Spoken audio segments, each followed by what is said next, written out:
You spend your whole life trying to change your circumstances, but never once do you stop and question the one thing creating them, your own mind. And until you confront the part of yourself you keep avoiding, nothing in your life will ever truly change. You feel empty because somewhere along the way, you disconnected from the person you truly are. Not the version you show the world, not the version that performs, pleases, and pretends. I'm talking about the version of you that exists beneath all of that. The inner self you were born with, the one that speaks quietly, the one whose whispers you used to hear before life became loud. That self hasn't disappeared. It has simply been pushed so far down beneath roles, expectations, responsibilities, and masks that you've forgotten what it sounds like. And emptiness is the echo that remains when you lose touch with your own voice. Think about how much of your life is built on what others expect you to be.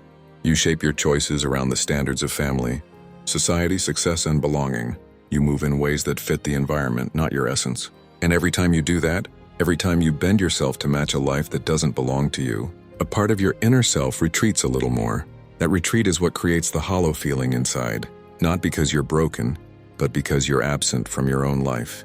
People often say they feel lost, but the truth is, they are not lost in the world. They are lost within themselves.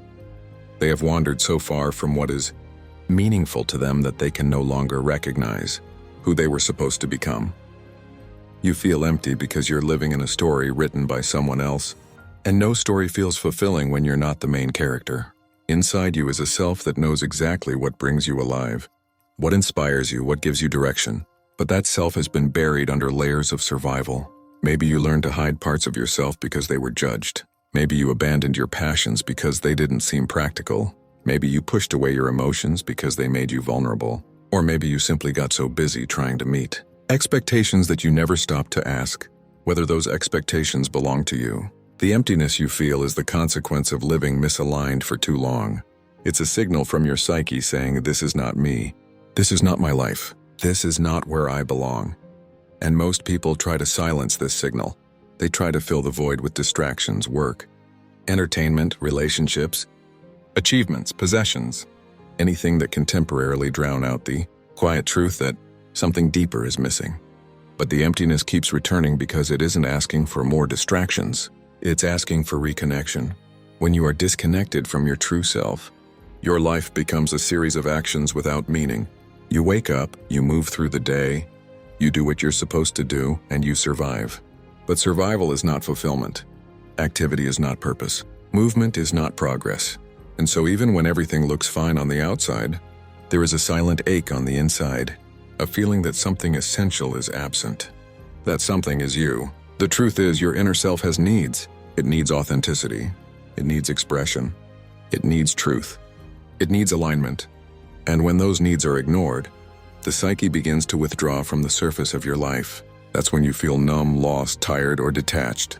Not because your life is empty, but because your presence is missing from your life. To reconnect with yourself, you need to slow down enough to listen to what you've been avoiding. Ask yourself, when was the last time I moved because I felt the movement was true, not because it was expected? When was the last time I made a choice that belonged to me? When was the last time I stopped performing and simply existed? When was the last time I honored what I genuinely felt? Most people never ask these questions because they've been conditioned to value external approval more than inner alignment. But your emptiness is the evidence that internal alignment is no longer optional. It is necessary. Reclaiming yourself is not about reinventing your life overnight. It's about rediscovering the parts of you that you abandoned. It's about coming back to the inner voice you pushed away because it didn't fit the world around you.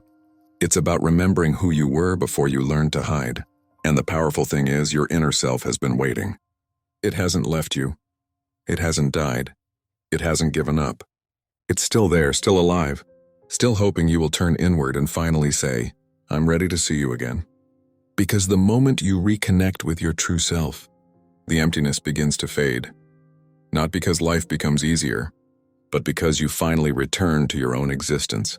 You re-enter the space where meaning is created, where purpose is felt, where fulfillment becomes possible. And that is when everything changes. The emptiness you feel is simply your true self calling you back home. And it will keep calling until you finally listen. You see, the second reason you still feel empty is because You keep searching for something that was never meant to be found outside of you. And maybe you've never said this out loud, but you felt it, that quiet frustration building inside, when the job didn't fix you, when the relationship didn't save you, when success didn't heal you. You keep changing the scenery of your life, hoping the view will change the feeling. But the truth is far more uncomfortable. You've been running from the one place you've never dared to look, inward. And as long as you stay disconnected from your inner world, the outer world will always fail you, because emptiness doesn't come from a lack of things. It comes from a lack of meaning. And meaning cannot be borrowed from achievements or people or distractions. It must be built from the inside out.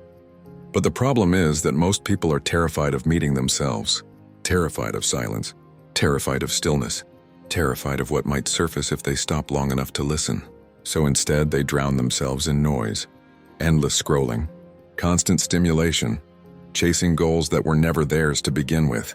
And all of it creates the perfect illusion of progress. You feel busy but not fulfilled. You feel productive but not alive. You feel connected to the world, but strangely distant from yourself. And that is the quiet tragedy of the modern mind. We've built entire lives around avoiding ourselves. We fill our calendars but empty our souls. We entertain ourselves but never examine ourselves. We run toward everything except the truth. And when reality finally catches up, when the distractions fade, when the highs wear off, when the excitement settles, we look around and ask, why do I still feel so empty? The answer is simple but uncomfortable. Because you've been living externally, while your life is happening internally. The paradox is this: the more you avoid yourself, the more the emptiness grows. It grows in the hesitation you feel before making decisions. It grows in the quiet hours of the night when everyone else is asleep and you're left with your unfiltered thoughts. It grows in the relationships where you can't fully be yourself because you don't fully know yourself. It grows every time you ignore the small voice inside that whispers, "This isn't who you are." And what's even more painful is that emptiness doesn't always show up dramatically. Sometimes it shows up subtly and as a numbness, a dullness, a feeling that life is passing you by while you're watching from a distance. You smile, you talk, you function, but something is missing, something essential, something real, and you don't know how to reach it, because the path to it is the one path you've avoided your entire life. But here's the truth no one wants to admit. The emptiness you feel is not a punishment. It's a signal. It's your inner world calling you back. It's the part of you that you abandoned asking to be reclaimed. It's your mind's way of saying, stop building your life around what looks good. Build it around what feels true. And if you listen closely, that emptiness becomes a compass. It starts pointing you toward the conversations you need to have, the boundaries you need to set, the habits you need to break, the parts of yourself you need to face. But facing yourself is not easy. It requires honesty, not the polite honesty you offer to others, but the raw honesty you owe to yourself. It requires admitting that the life you built might not be the life you want, that the people you've been pleasing might not be the people you need, that the goals you're chasing might belong to expectations you inherited, not desires you chose. This kind of truth can break you, but it can also rebuild you. And the moment you stop avoiding yourself, truly stop, and is the moment everything shifts. Suddenly, your emptiness becomes direction. Your confusion becomes clarity. Your pain becomes insight. You realize you were never lost. You were just disconnected. You were never broken, just buried. You were never empty, just unheard. What you're searching for is not out there. It's in the part of you that you've learned to silence. It's in the questions you've been too afraid to ask. It's in the dreams you postponed, the emotions you suppressed, the identity you watered down so others could be comfortable. And until you reclaim those pieces, nothing external will satisfy you. Not success, not money, not love, not even happiness. Because happiness built on disconnection is just another mask. So if you feel empty today, don't try to fill the void. Try to understand it. Don't run from the silence, enter it. Don't search for meaning outside. Create it inside. Because the moment you choose to face yourself, not the version you show the world, but the one you hide from it, the emptiness will no longer be a curse. It will become your turning point. And that turning point begins the moment you say, I'm done running. You know, one of the most painful reasons you still feel empty is this. You're carrying emotions that were never fully lived, never fully processed, never fully understood. And maybe you don't talk about it. Maybe you've learned to smile through it. Maybe you've trained yourself to stay busy so you don't have to feel anything. But deep down, the weight is still there. You've been storing memories in your body, storing pain in your mind, storing disappointments in the quiet corners of your heart. And every time life gives you space to breathe, those emotions rise back up, reminding you that what remains unprocessed never disappears and it only waits. And we've all learned this pattern without noticing. When something hurts, we move on quickly. We don't pause. We don't reflect. We don't sit with the discomfort long enough to understand it. We distract ourselves. We bury the pain with achievements, with busyness, with routines, with the next goal, the next job, the next relationship. We tell ourselves, I'm fine, long before we actually are. We pretend the wound healed just because we stopped looking at it. But the truth is, unhealed emotions have a way of echoing.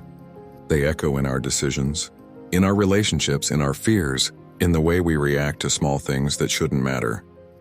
They echo in that emptiness you feel for no reason, the heaviness you can't explain, the irritation that comes from nowhere, the sadness that appears without warning. What you feel today may not belong to today. It may belong to a version of you that didn't have the strength, the knowledge, or the permission to process what happened. And so you grew up physically, but emotionally you left parts of yourself behind, locked in moments of confusion, disappointment, heartbreak, or neglect. And those parts of you are still waiting to be acknowledged. They're waiting for you to stop running long enough to say, I hear you, I see you, I'm not ignoring you anymore. But we avoid this because facing these emotions feels overwhelming. It feels messy, chaotic, inconvenient. It forces us to confront truths about who we were and what we allowed. And so we suppress instead of express. We swallow instead of speak. We survive instead of heal. But suppression always comes at a cost. When you suppress pain, you also suppress joy. When you block sadness, you block connection. When you avoid discomfort, you avoid growth. This is why you feel so numb sometimes. Not because you lack emotion, but because you've been holding your emotions hostage for too long, and the body keeps score. You can feel it in the tension in your chest when you think too deeply. You can feel it in the heaviness in your stomach before you speak your truth. You can feel it in the exhaustion that appears even when you haven't done much. That is not weakness. That is accumulated emotion. Emotion that hasn't been given a voice. Emotion that hasn't been understood. It's your inner world reminding you that ignoring yourself has consequences. And maybe you've noticed this pattern. Whenever life slows down, whenever the noise fades, whenever the distractions stop, everything you've been avoiding suddenly comes rushing in. That's why silence feels uncomfortable for you. That's why stillness feels threatening. That's why being alone with your thoughts feels like entering a room filled with unfinished conversations. But silence isn't attacking you. Silence is revealing you. Stillness isn't dangerous. Stillness is truthful. What feels like pain is actually clarity. Clarity you've postponed for years. You see, emptiness is often just unprocessed grief. Grief for the version of yourself you outgrew. Grief for the childhood you deserved but didn't get. Grief for the boundaries you never learned to set. Grief for the love you gave away without protection. Grief for the dreams you abandoned because someone told you they weren't realistic. Grief isn't only about losing people. Sometimes it's about losing yourself along the way.